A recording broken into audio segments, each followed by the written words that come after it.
First take, this will get trashed because someone will hit a key on their engine and make a massive amount of noise. 97% of Western Europe rejects water fluoridation. So says the Fluoridation Action Network, Fluoride Alert, and so says Wikipedia, citing a page that's totally not run by the same people using it as a shill page. What's the difference between banning or just not needing to fluoridate the water or propaganda? Nothing. It's called lying by omission. Countries practicing artificial water fluoridation, which is totally different than whether or not the water has fluoride in it or other materials, vary in their recommended fluoride levels according to what health authorities in each area have determined to be most effective for its citizens. But statistically and all that, under 14 million people in Europe receive artificially fluoridated water. The United Kingdom has around 6 million, Ireland about 3 million, and Spain is 4 million, and Serbia is 300,000. We include Serbia? Okay, well, community water fluoridation is rare in continental Europe. Now we're getting specific, right? Versus European Union. I guess we can't count Britain. With 3 to 2%. That's the statistic. It totally matches. Which means 98% reject water fluoridation, right? Well, instead of it, they use salt and milk fluoridation.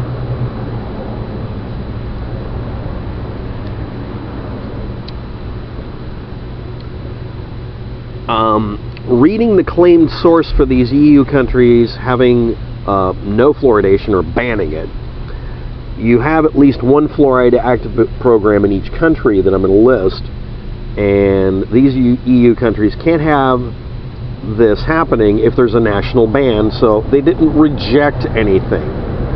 Official statements made by a country about something that has been artificially caused to be a political hot button in the United States, where everyone literally in Europe laughs at the United States for this crap.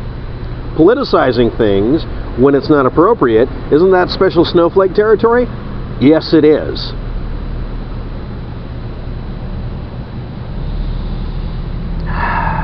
So these countries that account for 30% of the 500 million European Union people, 30%, have not banned it. You see, it's all in how you phrase things and whether or not you're twisting it.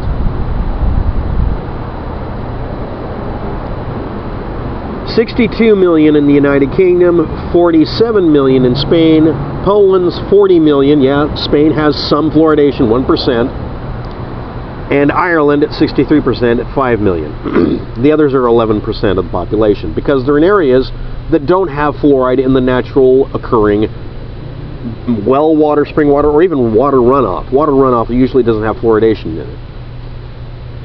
That means they have fluoridation in the water, it's just not artificial. Or other areas that don't have enough fluoride have chosen not to put it in the water supply, and they just put it into something that'll be just consumed by humans to consume it. Salt, which does get stuck to your teeth, and milk, which everybody knows when you drink a cup of milk, it gets coated on your teeth. Check what the parts per million rating for those are. I'm not going to include a link. I'm going to act like Fluoride Action Network. Fluoride Alert. Well, but Wikipedia doesn't cite them. Yes, it does. It cites a website that's owned by the same people and only cites the Fluoride Alert page. So that they built it so that they could put those links in the Wikipedia page. It's called AstroTurfing. They lie by omission. All of the links go back to the Fluoride Action Network. Well, but they have citations there that are from the countries. Yeah, they have JPEGs of articles that you can see are very badly cut and pasted together to say what they want to say, and a couple of them have text versions of it that still link to JPEGs that were in newspapers.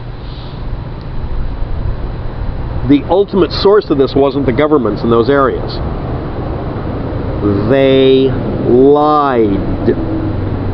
Germany, Finland, Japan, Netherlands, Sweden, Switzerland, Denmark have existing natural fluoride levels already at or above the water level that you'd want or would be designing for. Or they're too decentralized to be able to use water fluoridation, so they just use milk and salt fluoridation. Because they do. It's been replaced by other modes. because that's what was available. The water systems they're low tech. Currently about 372 million people, 5% of the population or 6, receive artificially flavored fluoridated water in about 24 countries: Austria, Brazil, Canada, Chile, Sri Lanka, Finland, Zimbabwe, and Gabon, because they don't have naturally occurring levels. 57.4 million people receive naturally occurring fluoridated water at or over optimum levels. While fluoridation can result in dental fluoresis, it causes no other concerns with dental health, and there isn't any evidence of it causing medical problems, mass or small scale. You can't just use 50 people being surveyed on their opinions and call that a medical study. This is not acceptable behavior. And yes, I'm going to go on the Wikipedia pages that keep citing the Fluoride Network and point out the bias and the fact that the who is proves it. I'm going to see if Wikipedia can get its head out of its ass. It's like dealing with corporate all the time. The U.S. recently has reset the recommended levels lower simply because we have enough of it already in the water supplies in many areas, because they switched over to actual water supplies that don't have to be fluoridated. And or it's just because people keep using mouthwash and toothpaste excessively, because we become obsessive about this, then you don't need it anymore. So we're even lower levels of fluoridation. They're lowering the levels below a certain level and testing. And they use the fluoresis thing as a basic test to see if it's too much, and they cut it in half in those areas, because they don't need to do it. Anyway, cessation of fluoride in an area that had it shows a marked increase in dental cavities. Period. End of statement. Full stop. This is actual testable stuff. But let's try something else. The town without a toothache, about 3 parts per million, which is much, much higher than we use. Concentration of natural fluoride in Hereford, Texas. 1945. Grand Rapids, Michigan hosted a pilot project. Fluoridation of its municipal water supply. Most residents were in favor, but a small number of people, the minority, decided ahead of time it was going to be a bad result. The newspaper accidentally told everybody that it was going to begin early January, soon after the first year. City officials noticed before January 25th that people started complaining about sore gums and peeling tooth enamel immediately, like it would really have that effect. And then they had to explain to them, we haven't done the test yet, now we know who not to listen to.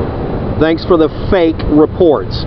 Fake proof, because we know what's going on, but we can't find proof of it, so for the good of the people, we'll lie. There was a 55% reduction in cavities that year for the whole project till 1959. It works, it's not hurting anybody, and people ahead of time lie about it. Thanks for watching, have a good day, good luck with that. And yeah, I'm going to go after the Fluoridation Action Network because they're sandbagging Wikipedia pages and lying badly.